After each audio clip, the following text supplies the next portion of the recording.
Ashama arkafune jirra daawwattoota Raahel Tuubiitti fi argannee tuubii har'a Soofii fi Raahel eessatti argamoo jettan bakkee jawaazota yookiin immigireeshinii jedhamutti argamna. Inni sababni nu deemneef ijoollee mana hidhaa jiran gaafannee yaa'aa jirra. Yeroo seennuuni inni waraabna jennee haalli isaa nutti hin tolle. Kanaafuu kunoo akkana jirra, oolmaan keenya akkana fakkaata.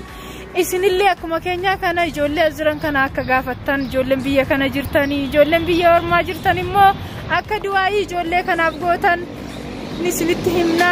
Kunoo akkana fakkaata jireenyi biyya hambaa baay'ee nama mararaa. Warra as keessatti illee dhalatee jira, warri waggaa kudha meeqa hidhame jira. Kun hundumtuu balleessaa tokko malee, warri balleessee hidhames warri balleessaa malee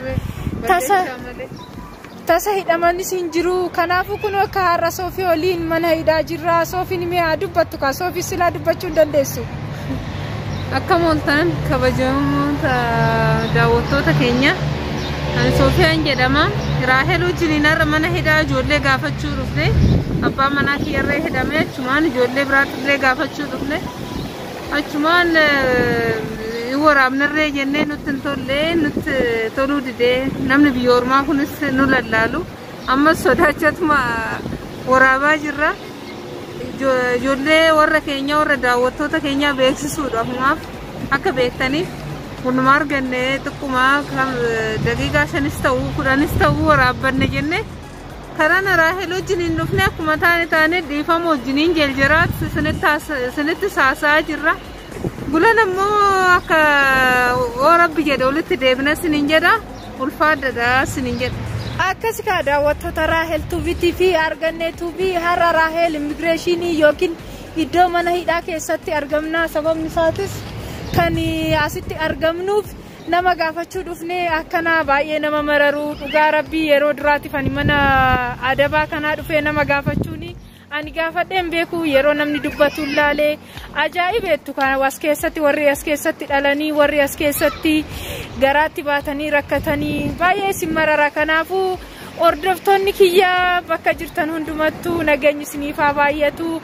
Akkasin isiniin jenna. Warri biyya kana jirtan piliis dhuftanii akka gaafattan, warri biyya fagoo jirtan immoo yaadan akka du'aayii gootanii fi yookiin immoo Waaqayyo kadhattaniif ergaa kana dabarsinaa. Akkas jenna. Aniif Soofiin har'a mana hidhaa keessatti yookiin bakka immigireeshinii isaan hidhamanii yaa'aa jirra. Dura waraabna jennee haalli isaa nutti hin tolle. Inna seera kabachiistonni hundumtuu nu didanii akka waraabne. Amma kunoo isaan erga isaan nu bira deemanii eeyyamsiisne. Namoonni baay'een illee karas jiru. Akkasin isiniin jedha, jiruun biyya ormaa baay'ee namatti ulfaata. Inna namoonni baay'een ammallee eeggadhaadha. Iddoo baay'eetti qabamaa jirtu. Warra biyya nu waliin jirtan warri biyya kana keessa yeroo baay'ee yeroo viidiyoo waraabdanillee namni biyya ormaa akka barbaadetti waan barbaade waraabuu hin danda'u. Baay'ee nama gaddisiisa. Na waraabeedheeti nan dhowwanii telefoonallee fidee kanan dhufe asuma waraabuufaniyyuu haalli isaa natti hin tolle. Akkana fakkaata ka daawwattoota keenya. Amma bootanchi jirru kuni kunoo immigireeshinii yookiin jawaazata Yemen keessa jirra. Amma kara galmaataa jirra. Naannoo sa'aatii 9 namni yaa'ee kanatti waraabne isiniin jenna. Daawwattoota kiyya turtii gaarii kanumaan turaadha. Kunoo akkas isiniin jenna. Baay'een keessan sirriitti of eegaa. Dargaggoonni biyya kana jirtan, biyya nu jirru kana jirtan, be careful please of eeggannee godha. Dhugaan isiniin jedha, mana hidhaa jechuun isin ajaa'iba. Warreen kan undergroundiitti hidhanii jiru, warreen kaan illee gubbaarratti hidhaniiru. Isaan illee seennee akka laallu nuun eeyyamne alumarraa nyaata fi wantoota finneef san kennineefi aniif Soofiin kunoo kara manaa deebi'aa jirra isiniin jenna. Daawwattoota Raahel Tuubiitti fi argannee tuubii bakka jirtan hundumattuu nageenyiif jaalalli isiniif haa baay'atu. Like, share, subscribe gochuu akkan hin daganne. Yeroo biraa yeroo deebi'u ijoollee as keessatti hidhamanii waliin na waraabeetiin ani isinii dabarsa jechaa jira. Anillee gaafadhee jira warra as keessa jiranii. Yeroo biraa yeroo dhanoo dhufte waraabdee yaada isaanii irraa fuuteedhanii inshaallah yoo naaf sarman yaada isaanii irraa fuudhetinan akkanumatti isinii dabarsa. Turtii gaarii bakka jirtan hundumattuu nageenyiif jaalalli haamtuun isin hin tuqiini. Warri biyya nu jirru keessa jirtanis of eeggadhaadha. Galatoomaa isiniin jenna. Aniif Soofiin kunoo kanuma irratti xumurree jirra turtii keenya. Bye.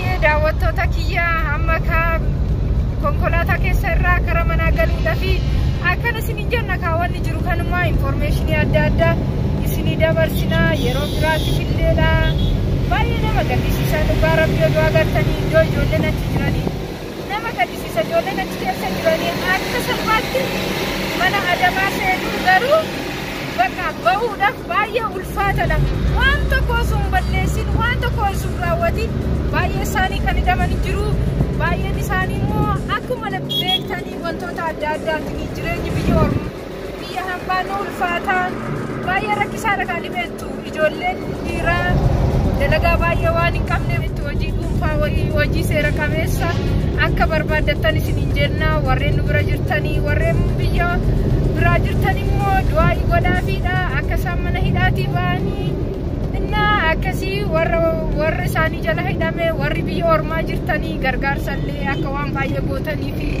baay'ee galatoomaa isiniin jenna kanuma hunoo turtiin keenya karaa manaa deemaa jirra isaan laallee kana fakkaata.